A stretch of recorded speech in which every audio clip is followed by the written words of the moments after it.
Good afternoon. Hello, good afternoon. Welcome.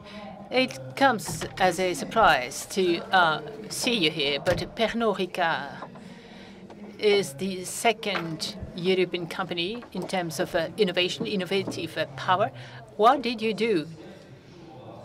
Well, it is always embarrassing when one is invited somewhere to where the guest of Google, and they'd have to say, yes, we are doing better than you do at Google. Why is that, is what you're asking me. Well, there was a fantastic growth in the 2000s. We made 3 major exhibitions, Chivas, Martel, Ballantyne, Moum and Pierre, Giuseppe. We've been able to multiply our turnover by a factor of 5 and by a factor of 7 for our profit. And then we thought, okay, what's next? What do we want to do next? Well, become the leader. We're number 2 in this industry. That's worldwide. And we want to become number 1. How can we do it? Well, by putting innovation at the core of our strategy. And this came from our collaborators, our employees. We organized a number of task force, 500 people coming from different parts of the world, and they discussed different issues, management of human resources, strategy, brand strategy. But they came with one determination to put innovation at the core of our strategy. So in concrete terms, how can you do this? How can you put innovation at the core of one's strategy, especially in a liquor industry, which is very much a traditional one, is it? So how can you innovate? You're right.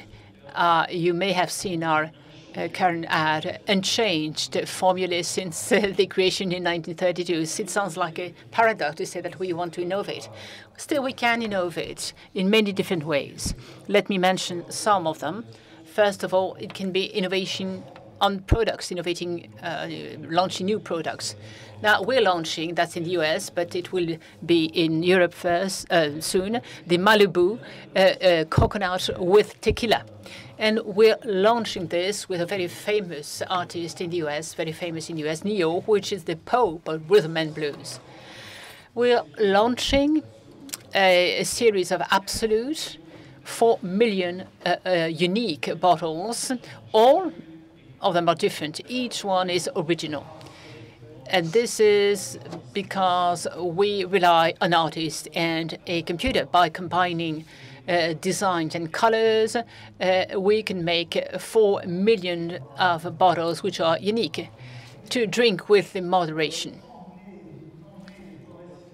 So what about the role of digital media or digital techniques at Pernod Ricard? Well, it's everywhere. Back to the Absolute example. Take your smartphone. You'll see a logo on the bottle. And you know that our Absolutes are without any flavor, or we have with a flavor. And your smartphone will tell you what type of a cocktail you can make with this bottle of Absolute. Is it a QR code? Yes, this is by combining a number of ingredients to make a cocktail. I'll give you another example later. Another application, which is developed for Jameson, our Irish whiskey, with the geolocation. You can know where your friends happen to be, and where you can attend a promotion of this particular brand of whiskey. But we've set up within the group, we've created a social network for the company, a corporate social network, with the 15,000 employees who are connected. It's called Pernod Ricard Chatter, to encourage informal communication between all employees of the group. I receive empty chats because I've selected the topics which are relevant to me. But I can write to 15,000 individuals, sending just one single message. But other examples of the use we can make of digital media, advertising on the net. So I'd like to show you a short film on Absolute. Short film, big success.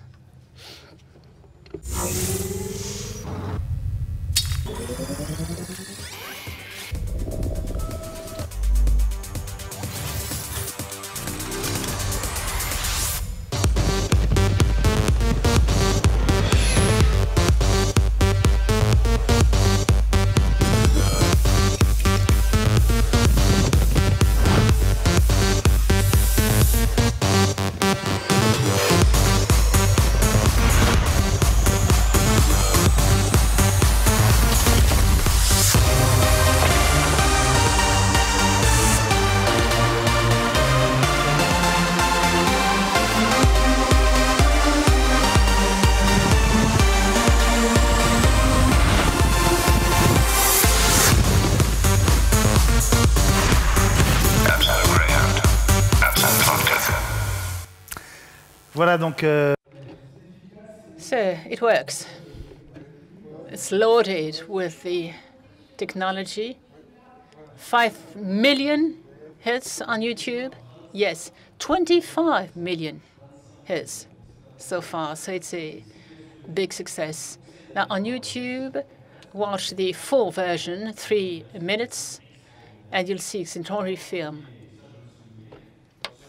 On the net, you should go for exceptional quality ads, and this is a good example of the excellent quality of an ad. So Pernod Ricard, a French company that's moved digital. You're also president of AFEP, which is the association of the first 100 leading French companies. Would you say that France is rich in innovation? Yes, of course. France is extremely wealthy in terms of companies of all sizes. We have splendid universities. So the answer is yes. France is a huge ground for innovation, but you have to feed it.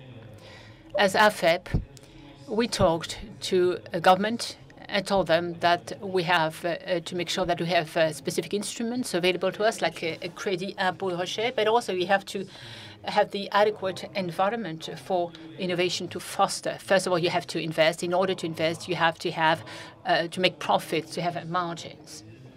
And this is what we told the government, and I think that they've heard us. It goes like this. Our public expenditure accounts for more than 56% of the GDP in France. It's too much. It's too much. The producers need to have enough money to invest.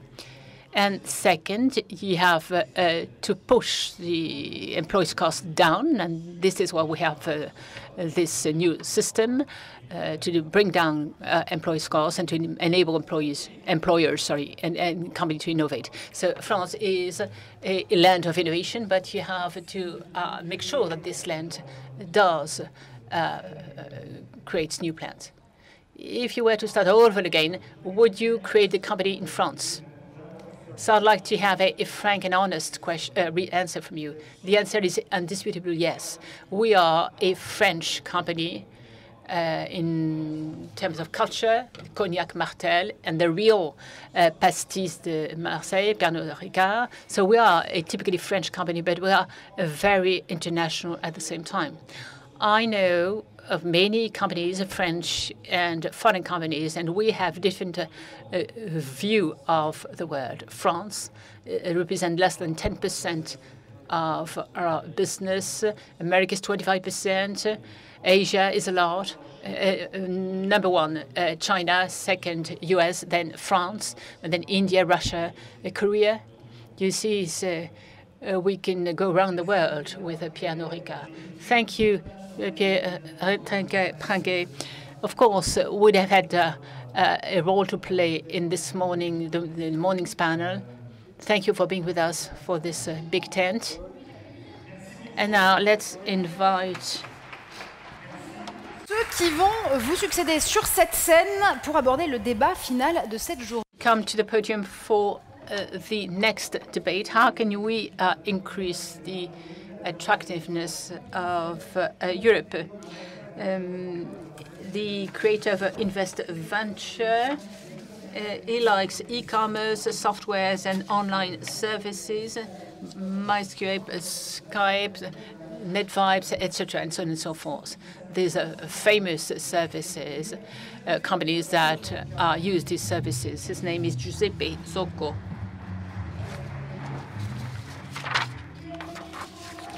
You published 2 novels, but we are mostly interested in the fact that you take part, an active part, in the new Italian government. You're advisor to the Minister of Economy on digital media, and used to be the chairman of RINA, an association of young entrepreneurs in Italy. Alessandro FUSACCHIA.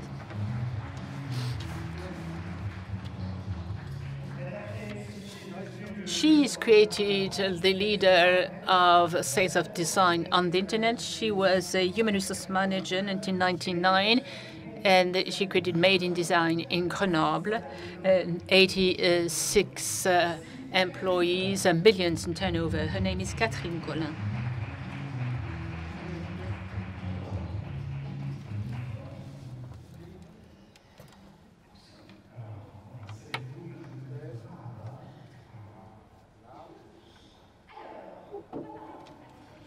So let's discuss the attractiveness on Europe in terms of digital media, digital tools. Ernst & Young published a survey showing that in the European ranking or survey, a number of countries are ahead of France. Why is it that these countries are more attractive to investors? Germany, 35% attractiveness, 4% for France. Why is it that France is not doing that well? Let's start with France, and then we'll discuss other countries in Europe. Why is it that France ranks at such a poor place? I think that there's a very strong momentum in the field of e-commerce in France with a number of leading companies. However, we've reached a level of a market penetration where, in terms of local market, the French market, the pole positions are already taken up. So what else can we do? Well, we need to make inroads in other countries, on other continents. And I think that France is not mature yet in terms of institutions, sources of financing. So we're not mature enough. We can't really have such an ambition to conquer Europe and the rest of the world. While Germany has this momentum, this attraction. You see that retailers' vision is recognized in Europe and outside of Europe, and there is a momentum in the country. This is why they find the right institutional framework, and they find sources of financing more easily, and therefore they can achieve their objective. Giuseppe ZOCCO, this is interesting what Catherine Colin is saying, because at this venture, when you have to make a decision to invest in a company, what do you look at first of all? The capacity of the company to innovate, or the territory where it's been set up?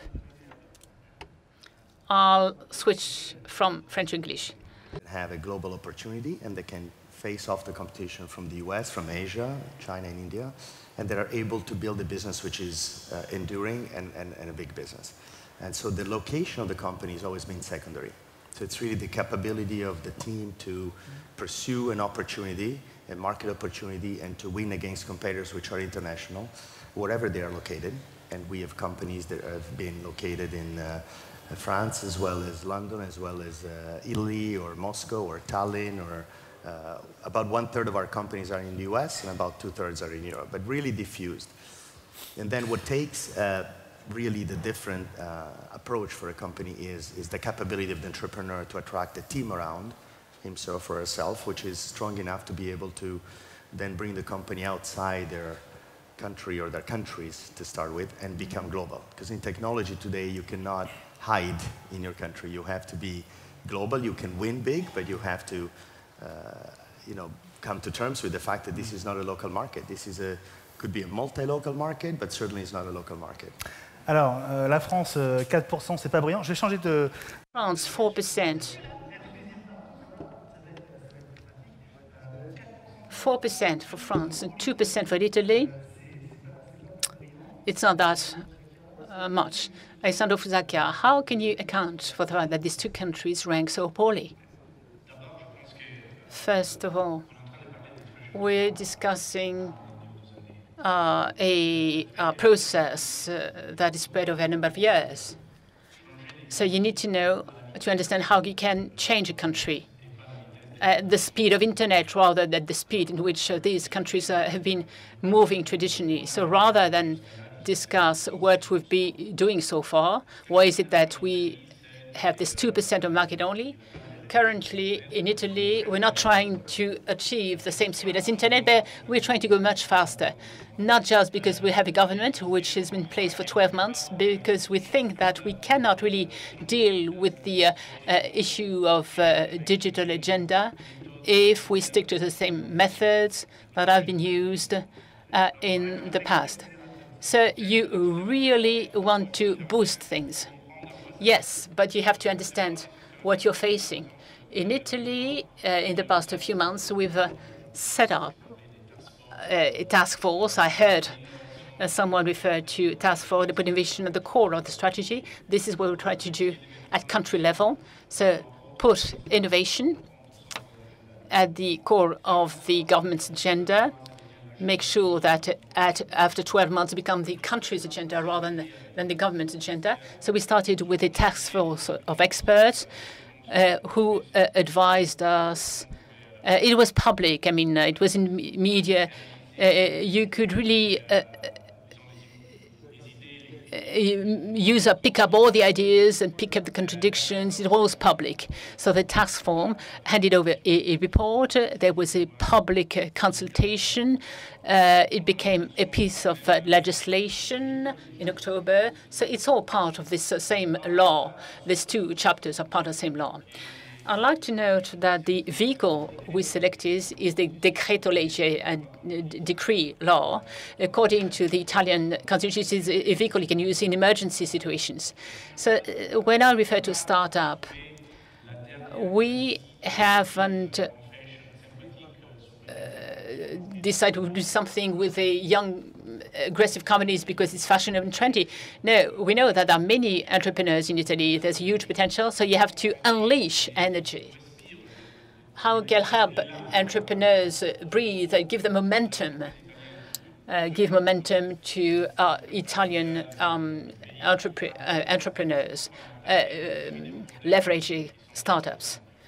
There are problems like labor laws were not adapted to startups situation, capital requirements. We decided rather than give money to a company, look at how we can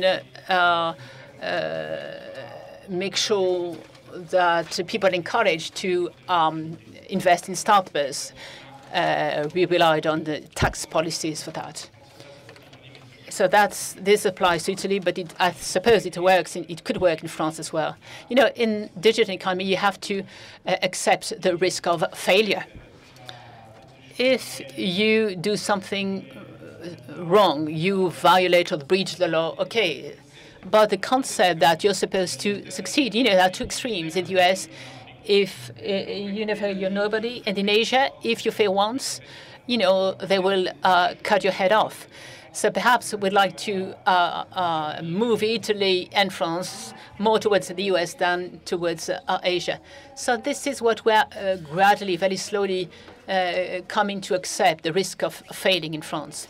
In fact, you had to do emergency medicine, and the remedy was startups. I saw you react to what Alessandro was saying. Yes, because we are very sensitive to the Italian market for two reasons. First of all, because we offer design products. Some of them are made in Italy, and also because we are present in Italy with made in design.t. We were determined to go to the Italian market very early on because it's a strategic market, the design industry, but we were aware that the market is not mature yet, that buying is not very developed yet. But we wanted to take up roots, as we did on the French market a few years back. And we do believe in the traction, the momentum which is developing in Italy. I'm very pleased, very happy to see that there is such determination on the part of policymakers to support this economy. So let's take the bull by the horn, as we say in France and in Italy. 2%, and so much energy. Is it the case that you want to attract French investors? Yeah, this is what I've come to Paris today.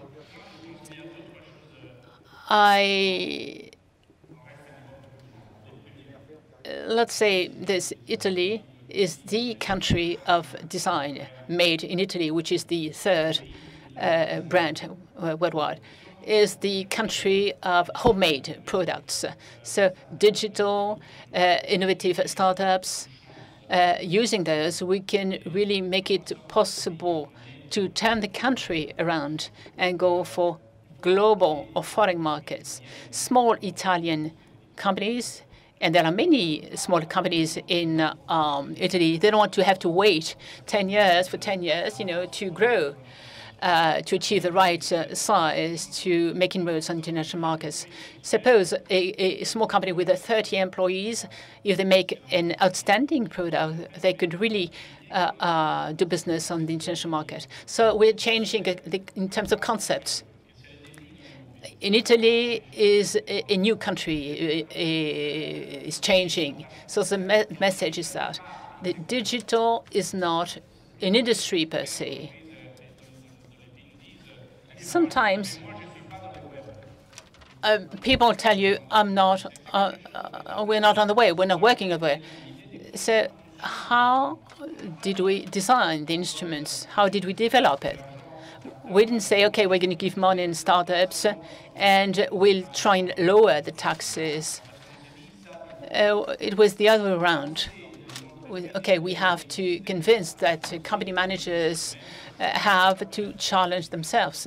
If you have a company, if you don't have enough money to set up your own R&D department, it's not the only choice. It's not the only option. There is another option, which is, a poker game. Put a chip down. You see whether there are any startups in your field which are good at innovation, and then you say, why not? First of all, the government will give you a tax rebate, and if the bet works out, then you'll take in innovation. So this is what we're doing. The state is not supposed to create anyway. It's supposed to set the conditions so that we can move. So we are a very good representative of small companies. Let's go to London to see what public authorities are doing in London to help to become more attractive to startups. Tech City. Hello, my name is Rohan Silver. I work for the British Prime Minister, and I just wanted to take a few minutes to talk to you about why Tech City is such an amazing place to start and run and grow an incredible company. We're here in the Google campus in the heart of Tech City in East London, a place that's full of entrepreneurs and people coming together and doing great things. I want to give you just a flavour of what it's like to work here in East London. Part of the reason I think that East London is so incredible for technology is that it was a Londoner, Tim Berners-Lee, who invented the web and ushered in the information age. So there's an incredible pedigree of information technology right here in this city. So let's see what Sir Tim Berners-Lee has got to say about London and tech today. Tim. Well, I guess, Rohan, maybe partly because I'm a Londoner, I think London's a great place to do tech. I'm really excited about this just rising enthusiasm, all the things happening around the campus where you are now, the fact that we could open the Open Data Institute just around the road, up the road, and that it's already filling with all kinds of people doing all kinds of exciting things. For me, it's a really, tech is hot in London right now. Come over and see for yourself.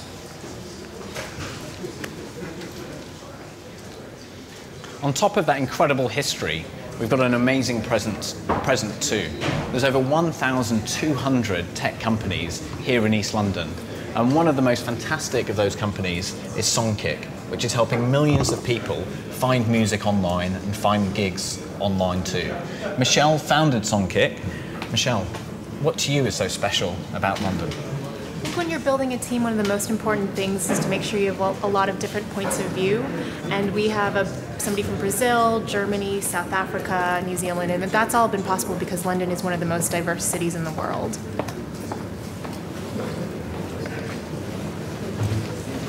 So over 1,000 technology companies in East London, and they're all backed and underpinned by an incredible array of investors. Two of the most influential investors here are Stefan Glenzer and Saul Klein. Let's see what they've got to say. Saul, you're one of the most influential investors in town. Why is London to you so special? Well, you know, the amazing thing about London and the UK is that the internet is such a fundamental part of the economy and the society. It's actually 8% of GDP, which is the highest in the G20. And that means that the quality of companies that is starting to come out of that fertile ground is amazing. So in every sector, London is now becoming a global powerhouse. Stefan, Passion Capital, what's your take? I think being a German, I love living in London and love doing business here for various reasons. When I took Last FM to the East End, that was 5 years ago, there have been 3 or 4 digital companies, and now looking around it, 1 square mile is 3,200 digital companies, roughly 50,000 people working in startups, and the likes Songkick. In the music space, it's Spotify, it's Songkick, it's really global leading companies, and I'm pretty confident we're going to continue that ride. And of course, some of the world's best technology companies are choosing London as their European base and as their global centre. Facebook opened their first engineering offices outside America, here in London. Companies like Etsy, Intel, Cisco, Yammer all set up shop in London. Another of those companies is Airbnb, and Chuck heads Airbnb in London. Chuck, why did you choose for Airbnb London as your European headquarters? I think it's become evident that over the past few years that London's displaced New York as not only the financial epicenter of the world, but also the creative epicenter. So by being here, being in what is probably the most global city in the world, but also the most creative, it allows us to innovate and serve our community better and faster than we probably would elsewhere. So we've met some of the entrepreneurs and we've heard a bit about the history, but I really want to talk to you as well about the sense of community in this place, because that spirit of camaraderie and togetherness is one of the things that makes Tech City so special. Easy Vidra heads the Google campus, the building that we're in now. Easy, tell us a bit about the campus. The campus is a 7-story building filled with startups. Started by Google 7 months ago and working in collaboration with partners. We have over 100 startups, 100 events hosted a month, and thousands of people coming through the doors. It's a place for people to start their startups in London. Amazing. And Matt, you head General Assembly. Why have you set up General Assembly here in London? Sure. So General Assembly focuses on empowering people by delivering outcome-oriented educational opportunities taught by the top practitioners in the field. And London is already one of the most skilled, creative, and diverse economies and communities. And so for us, this is a really wonderful opportunity to lower the barriers of entry into technology and bring such a talented workforce into an entirely new economy. So there you have it. London really is an amazing place when it comes to technology. Incredible entrepreneurs, investors, innovators, and places like this where people can come together and make new things happen. If you want to find out more about how to invest in London, just Google Tech City and visit the Tech City Investment Organisation website, where you'll find information and contacts of people that can help you come to London and make a great success in this fantastic city. Voilà, il y a de la concurrence. Well, competition ahead. Paris, Rome, Catherine Colin, you in the middle in Grenoble. What do you do for France? We do a lot of business in France, yes. But objectively, yes. No reluctance, a little bit of hesitation, I must say, a little bit. Why? We're French. We must do things in France. We just cannot say, that's not enough, our environment is not enough, so let's leave and go elsewhere. No, we should all have this approach and try and improve things in this environment. I believe France has quite a few assets. Maybe we should be more audacious. Public and political powers should understand better this digital and internet dynamics. And someone referred to things. One, assisting companies in developing abroad. That's the global market, all right. That's the way we should approach our markets. But this is not what we do in France. That's not what we think in France. We should work, we should convince. Even if the help is better, support is better, we have that possibility of being funded by a European fund in the family.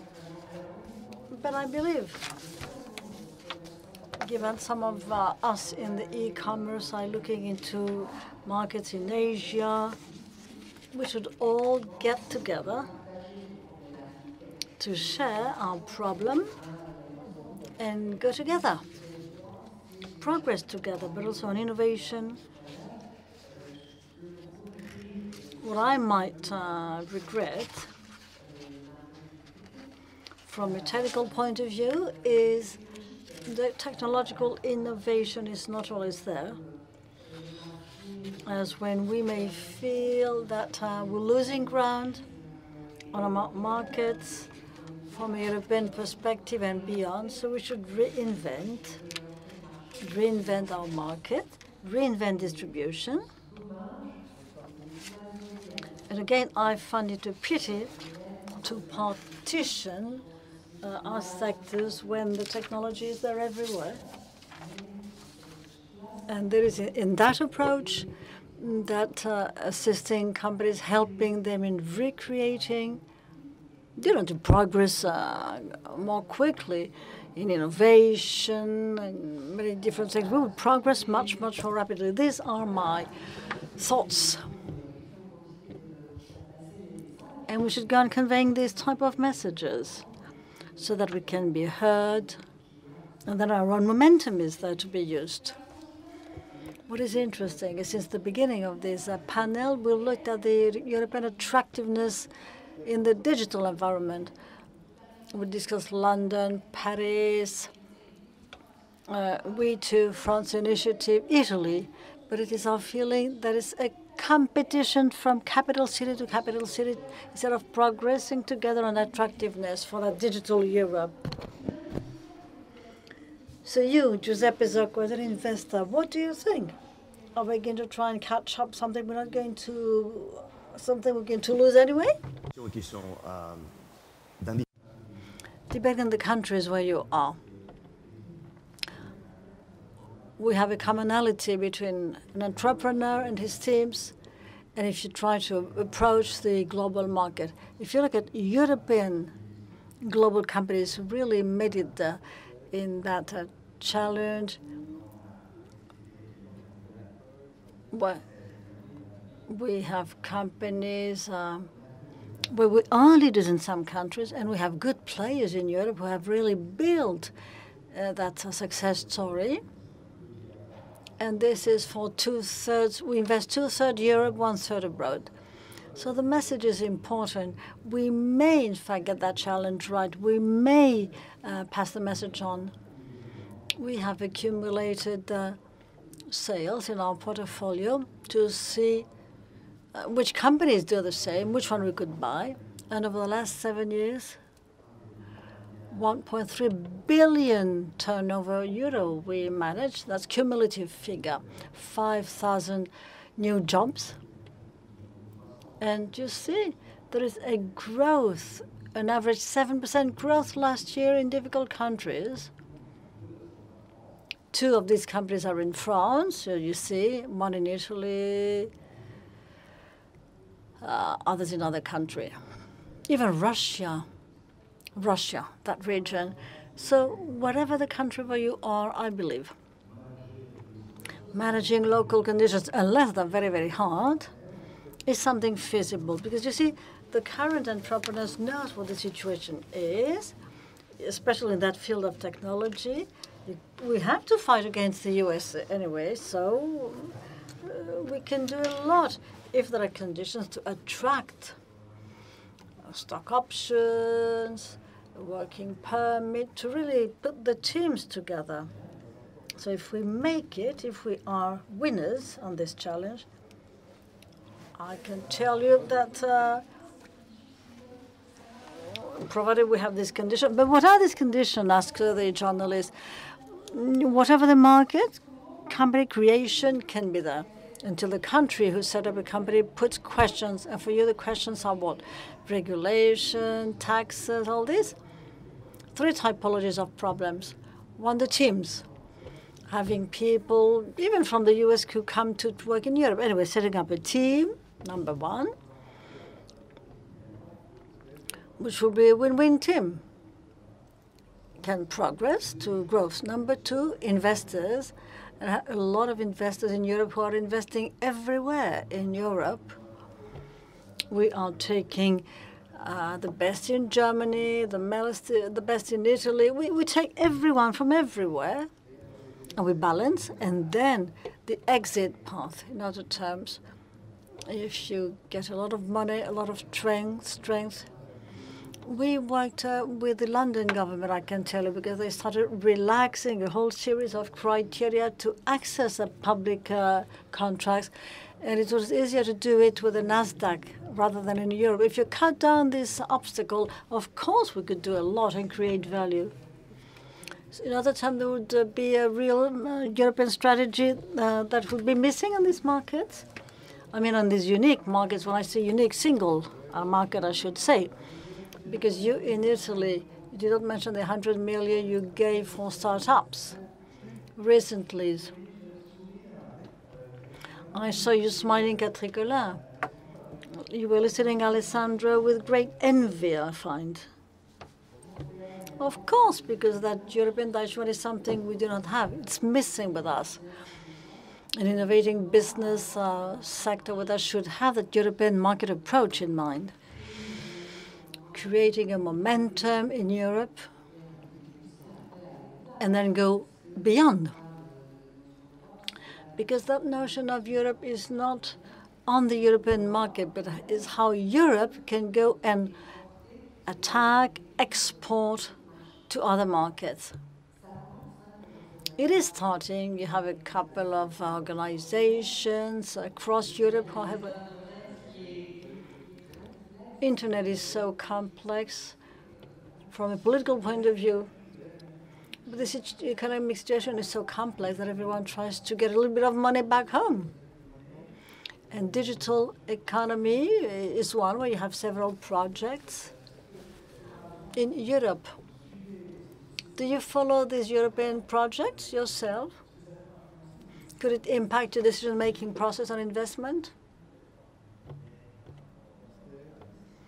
All types of assistance from government is essential. But it's a source of taxation? No. Let the entrepreneur act freely, so that flexibility of work. Look at what Alessandro said. This is very important. Winning that fight against the US is also important. And then, once we have value creation, we can disseminate stock options. Taxation of stock options, taxation of entrepreneurs. I told you 5,000 jobs created. So 5,000 people pay taxes from their salary. So let us, the entrepreneurs get their salaries, let them have flexibility, and then the fiscal situation, of course, is there. being an entrepreneur is not always tax resistant. Otherwise, if you apply hard taxation in Italy and France, then they will go to London. Italy has taken drastic measures over the last month, and in conjunction to this, they will be supporting innovation and digital economy. As when France is not in that approach. No, we are more tax-oriented, which could in fact damage the dynamic of our markets. Employment, competitiveness, all this would be affected compared to Europe. So we could have a feeling of difference. But the best answer could be harmonization. Wouldn't that be fiscal harmonization? Is it feasible? You, member of the Italian government, could you tell us, is that possible from the European public authorities? Can they find a common ground fiscally? Listen, until a month ago, I was in Brussels at the European Commission myself. Let's get rid of that idea that there is no European integration or that everything comes from Brussels. No. Number two, I believe there is no alternative. I don't know how we can do progress, but there is no alternative. We are in a situation that if we do nothing, we'll go backwards. We're not going to stay where we are. We just are not in a condition where we can go global competition. What is costing Europe? I don't think it's a competition between Berlin, London, Paris, Rome, whatever. No. Well, of course, each country, each city tries to develop its own attractiveness model. In Italy, we went to see the best practices in Europe. And they say, okay, this could work, this no, will not be applied with us. And at the end of the day, we had to adjust at a national level. In Italy, our special conditions and strengths are such that if you're young with a good idea, you want to do a digital startup, why should you do it in the middle of nowhere in the Nevada rather than in Venice? There are incumbent cultural conditions that prevail with us, and that's with which we can be, the winners. We just cannot say that competition is, for instance, between Italy and France. No. So if you can understand that when you maintain competitiveness, development, attractiveness of each country within Europe, between Europe, that's not a contradiction with the fact that we provide each one our own strength. The question is, will all European countries be available to do it? And number two, challenge some of their assets or conditions, waiving conditions, waivers.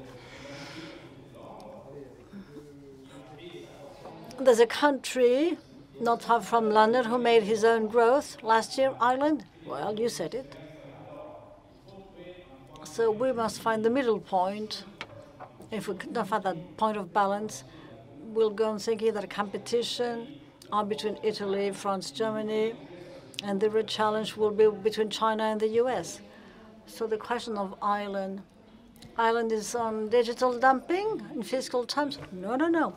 I said that the conditions that have been applied, the conditions in which we built Europe and some rules of the game on the last 20 years should be, I don't know, reviewed because the world has changed. We just cannot go on with the type of policy we've had in the last 20, 30 years.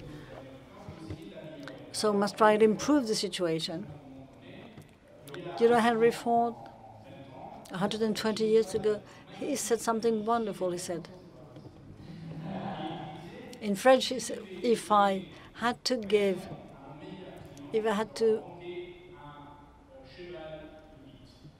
give reasons to my best friend, I would have invited a faster horse. No, that's not what I meant. We have to reinvent something. We must rethink the problem. We don't have enough time. Otherwise, as we now are, the rest of the world is already sharing that pie. So, assisting or helping one another in Europe, otherwise we'll run the disaster very quickly. And then entrepreneurs or creators, in fact, should be, I don't know, helped on taxes, on broadband, on other systems. What impact would such an alleviation have on development? I believe trade, commerce, is where we have the most stringent opposition between conventional trade and e-commerce. Conventional trade has to be reinvented. E-commerce is important. And between the two, there are things to invent together. So we should not try, in fact, and bring forward old things. We should build a new vision and a new model. Is that a digital market? Yes. You say with the internet, costs are less, you can make more money. No, it's that we have different markets. And in the same line of thoughts, by the way, we must be innovative, investing, and it's not being overtaxed that we can do it. This is what I meant, you see? And this fight, this vision, is that of a creative vision. I guess we should go even beyond all this. And website or net should not be another market, but a real strategic line that should be mingled or coupled to the conventional system. There is a study that might clarify Ernst & Young, who said, which country is the one where Google, the next Google with a Peking comes first with 20%, San Francisco and Silicon Valley 19%, Shanghai number 3, before New York, London before New Delhi, and Paris ranks 14th with 4% only to create a new Google. European Silicon Valley, do you believe in it? Is it a utopia? No, it's impossible to recreate the situation we had, that full convergence of the Silicon Valley. But at the strength of Europe, that I have several Silicon Valley, Cambridge, Paris, Munich, Milan. We hope to have that element of diversity. The problem is not to recreate a Silicon Valley, no. It's what we should give companies regularly to help them in their growth. And what can be given, what can be helped, in fact, is identifying talents, motivating them. I don't know. Technically, I don't know about the fiscal situation, but I'm sure there's something to be done here. And then these companies, once they have a capital gain, I can tell you can really make it. You see there's such an element of flexibility, agility among the young generation that someone can start in a country. If we go on, erecting obstacles, we'll never make it. Alessandro, would that be the solution? A meshing of digital cities in Europe? A new digital Silicon Valley? From what I heard, yes, I could agree. But size matters in the field. You have to be very careful in avoiding an over-fragmentation of the European ecosystem. I fully agree. When we're starting saying, let's do something for startups, startups say, stop, government, the state into our startup, no, do nothing. As when we said, we thought if we did nothing, things wouldn't work. So the idea is to have the state should intervene to cut down the space taken by space, you see, whether it's France or Italy. So what we did is discuss with these startups, asking them, what is it you need? And hence, indeed, we saw more incentives, more capital gain to make sure some capital gain get to the companies, stock options, etc. Another thing would be very interesting. We had a bilateral summit with Israel 1 month ago. When we organized the legislative frame enacted by the government, the partners have 60 days before Christmas to ratify the agreement before we have that common regulation. You see, it's a process where we can amend. So we went to Israel. There was a conference with investors on both sides, and I said, what should we do for that regulatory framework to improve? And someone said from Israel, you made a mistake. We're not Italians. I said, no, I didn't make a mistake. That's just what I am here for. In Israel, I understand how well they don't come to invest with us or in France.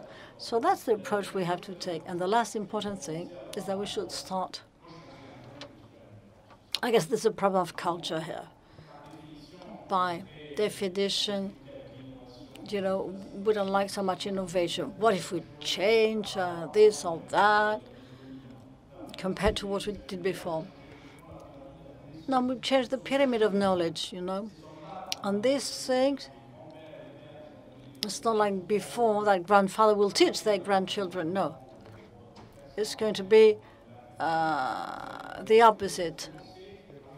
So we start trusting the young generation, accepting they can know a lot, they can do something, and they will support others. And that's the challenge we have to take. C'est le hashtag pour commenter. So, Big Ten Paris, hashtag, send your questions in. Benoît Tabacat Google. What feedback did you get? Well, a few startups have responded. He's asking some entrepreneurs to come over to Italy.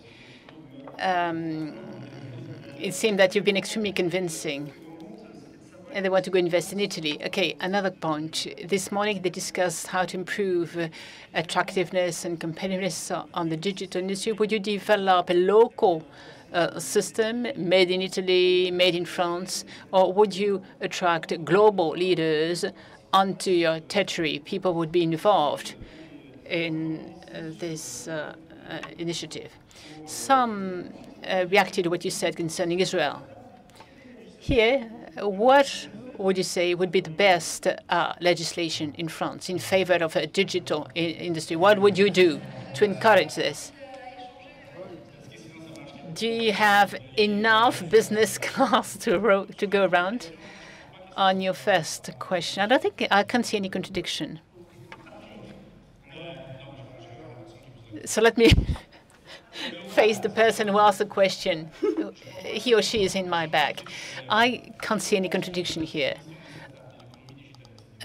Concerning digital economy, one shouldn't make the mistakes of believing that the territory doesn't matter. I think that the geographical dimension is very important. Maybe not in the traditional way, but of course, why is it that they refer to Silicon Valley?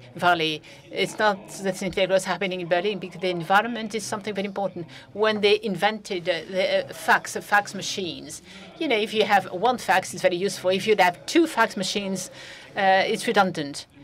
So the more you have, the less interest you see in it.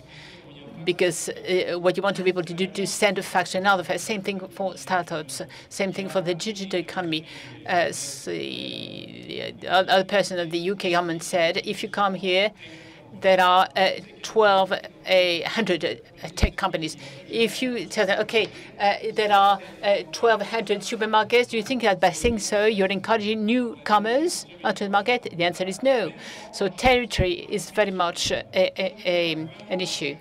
If we want to come up with the next Google is not going to be born in London, in Paris, and in Germany. There'll be 3 branches, one in London, one in Paris, and one in Germany. And each one will contribute their own assets and talents. So what should you do to turn France into an attractive country? I started in 1999, setting up a company in 98 in France, quite something extremely complicated. And referring to internet was incredible. So there have been many changes. But we'll still have a long way to go to support the creation of new companies. I've seen changes because I think there was, thanks to the business angels. When I first started, business angels were few and far between.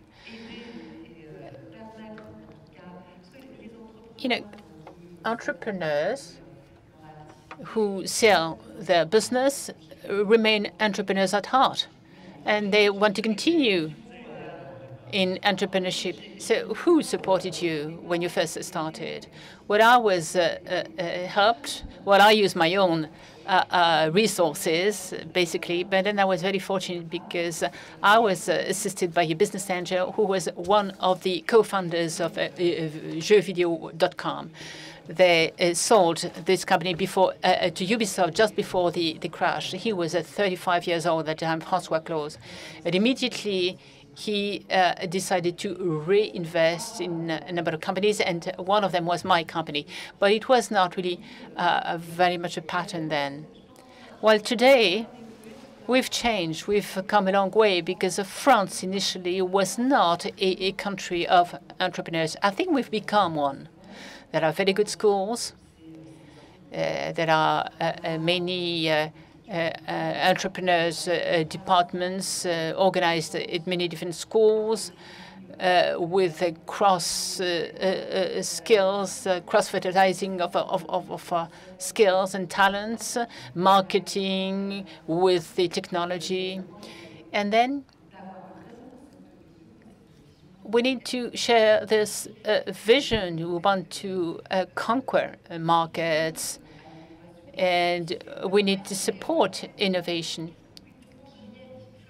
If Fleur Pellerin, our French minister, if she was here with you, what would you ask her to do specifically in order to encourage the creation of this new European ecosystem that Alessandro is calling for? Yes, I would ask her. I would ask her to set up the conditions so that this ecosystem can be set up and foster and then thrive.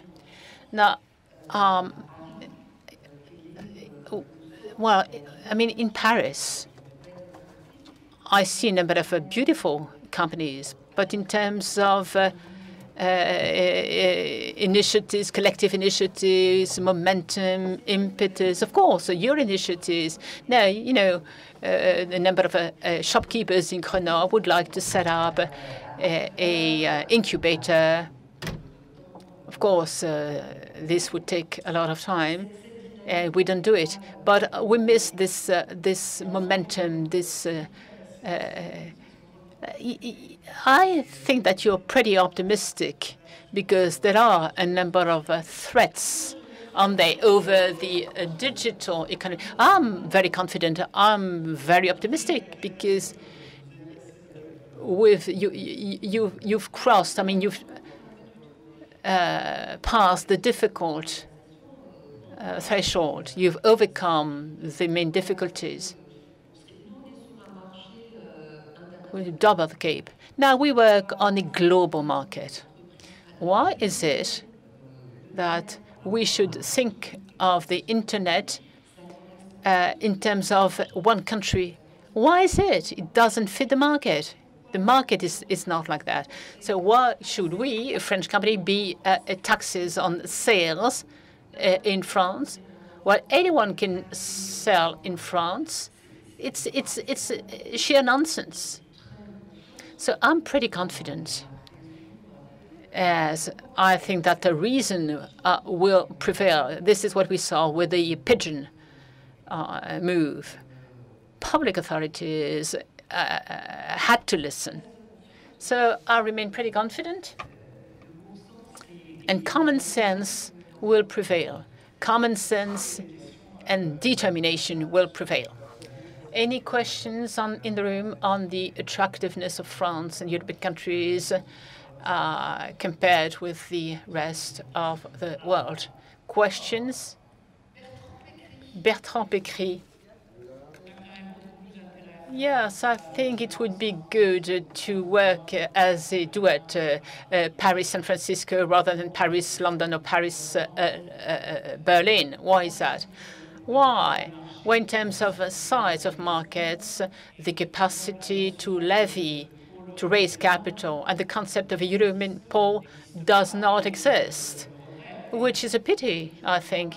But I can't see what we would stand to gain for a French company to decide and set up business in Berlin. Of course, we should go to New York or San Francisco instead. Yeah, but it depends on the market. Now, in our case, made in design, when I refer to international market, it's basically a European market. Of course, design is thriving in Europe, just because it's so much easier. It's easier, as we are based in France. It's easier to go for the European market. It doesn't call for that many resources compared with the going for Asian markets. So let's try with the easy part. We're talking European markets. There is such a thing as the European market. Let's not ignore it. So maybe from the investor's point of view, suppose you were to advise a French company to move to another place or to go into partnership with another company, where would it be? In the US? Well, it depends. Of course, being in Europe gives us an advantage. There are significant markets within Europe. So in terms of a startup, you want to reach the critical mass and reach it as quickly as possible. If you have the Scandinavian, the German, and the French markets and can put them together, you're in a better position than going to Texas. Then, of course, there's money to be made in Europe. There's a lot of money there. There are funds. So, two entrepreneurs in a garage and millions worth of new projects that are billions euros available. What we're lacking, though, is well-trained teams with a high level of ambitions that could increase the market share. On funds, well, there are a few European-sized funds, but there are not that many. Bertrand Pécresse said that last year they invested 48. They made 48 investments, 2/3 in Europe.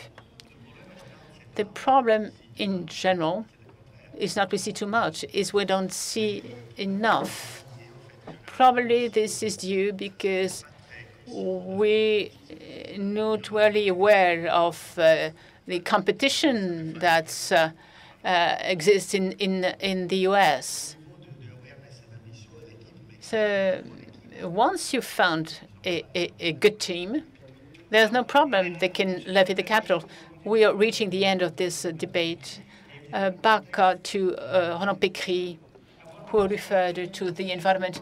Now, this reaction, automatic reaction, let's go to San Francisco rather than London in Berlin. Is it not a question of mindset? Is it not a complex of inferiority? You need to jump on the Silicon Valley's bandwagon? It depends because it goes through phases. Europe is going through a crisis as many countries behave like old countries, didn't fight hard enough, they did not innovate. So it's a formidable opportunity to question, to put ourselves into question and become more innovative than ever. Thank you very much for bringing this last panel to an end. Let's hope that Europe has defended its digital attractiveness. We'll see in a few months' time. Thank you very much for taking part.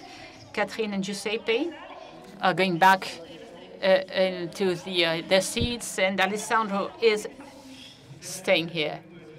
Giuseppe, yes, you stay with us because we need to ask Elisabeth Barges from Google to come up to the rostrum or the podium platform.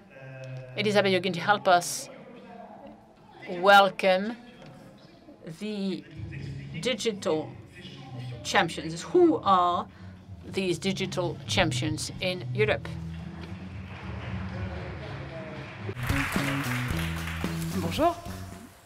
Alors, allez, on peut reprendre place. Le temps d'une conclusion. Rasseoir. Mais merci beaucoup. Thank you very much to all. Alessandro and Paul-André Barag for Romania are two representatives of digital champions, so persons were appointed by the European Commission and Nelly Cross, and they've come all the way to be with us today. We've heard Alessandro on startups and Italy. I would like to ask you, since we've attended our meeting since the morning, what do you think of it?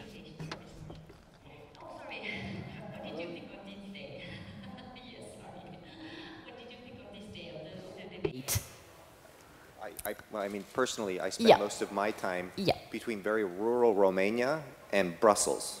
So it was very nice to sort of come here and see something that is in the heart of Europe and the debate that's going on. I mean, one, I think Google invited me out here as well to get very familiar with what the debates are, and I think I got a very good introduction to that. What was the most interesting part of the day for you? I think the beginning, where it was obvious to everyone that we need to be pushing forward, but nobody knows exactly how. I think it's important that we're debating these issues, but the statistics are there. I think we all have this, not only the feeling, but we know the facts are there. We need to move forward, and I think Europe is really sort of trying to figure out how. So if we're trying to get to a conclusion and try to define the fact that we need to go through this digital revolution or perish, what would be the answer from your perspective? I mean, a lot of what's talked about here is how do we help business grow. I work with the end user. So in France, my understanding is there's 20 million people offline. So that's 30% of French offline. And in Romania, it's 50%. So there's 10 million Romanians offline. That's a huge market for anybody. And so I try to get and work to get those people online, basically trying to help them understand some of the simple services they can use the internet for, helping the elderly Skype with children that live abroad, helping farmers get farm subsidies, helping people just sort of do the basics of life, which actually help them grow to access newer and newer services. Currently, we're doing things with like Visa Europe, where we're getting basic financial education to Romanians so that they understand how to use simple banking services. 10 million Romanians use no banking services whatsoever. So as we're bringing them online, it's actually going to help more and more startups come and move forward. Another interesting thing here is that we very often talk about sort of these bigger corporations, Google, Facebook, Skype.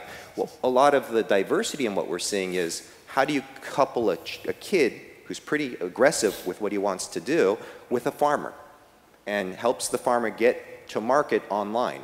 And when you see that type of creativity where you're coupling the tech with the traditional or with whatever each country has that's specific to them, you know, to their own growth, then you're actually seeing something that's amazing. And it's those people who I think are really going to change Europe if we help support them. Is it a good time to be a digital champion and defend Europe? Is it a good time? Yeah. I think this is a great time, yeah. Alessandro, alors vous avez été partie prenante au débat, mais Alessandro, you did take part in the debate. I'd like to know what you think of this day. Have we answered the question? Can growth come from digital revolution or else nothing? Let's get rid of or else nothing, or let's get rid of this question mark. Because there's no choice. We don't have any choice. It's not something that we like or we don't like. We don't have much of an option in terms of a political investment in business. I mean, this is the only way to go. Suppose in the early 19th century you decide that you don't want to move on to the Industrial Revolution. Okay, you can wonder about the speed at which you want to move on. It doesn't mean that you don't have any political choices to make or business choices. Of course, you have to make choices, the right choices in unavoidable circumstances. Second, and the Italian government is working on it, in fields like this, we're talking global competition. The European dimension is not key. What we can do is set up better conditions, more favorable to the European business. And then third dimension, which is the generational dimension. When they ask me, why are you doing this? Well, the answer is very simple, because we think that the role of a government and European institution is to create opportunities. I'm not talking about one single job being created, but a system of opportunities, or for opportunities. So with all due respect, if we don't want to become a continent where everybody comes in because of this place to get medical assistance or to retire, we have to do more. If we want to become the continent and the area in the world which is most attractive for people above 70 years of age, snowbirds, then of course you have to invest in startups and digital industry, because you have to provide different types of services and set up economic conditions that make this possible. So, we're here in Paris to discuss a European issue. Someone comes from the Italian government to confirm that Europe is on the right path. Suppose you were to come up with the cloud of tags. What would be the keyword? Finality, or perhaps opportunity, or trust? I would say trust, building trust. Some companies missed the digital opportunity. Would you say that this opportunity, the digital opportunity, could be missed by some countries? The answer is yes, of course.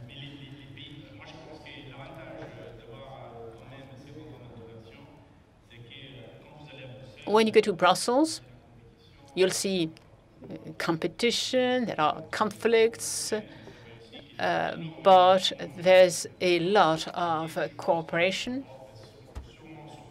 And probably Europe has been successful in building up this level playing field.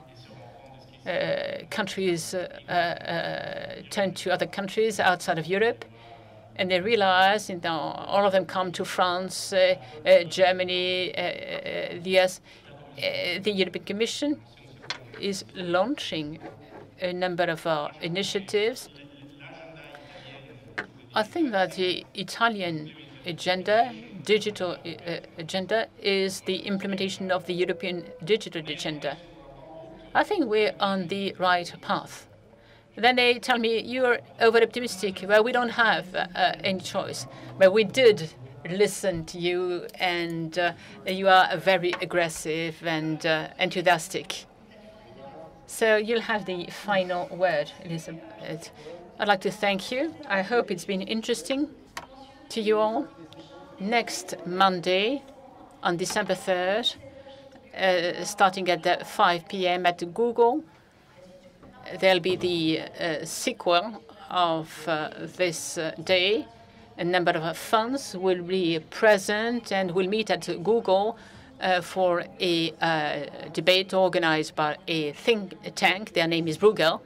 You're all welcome, and enjoy the rest of your day. Thank you all for coming.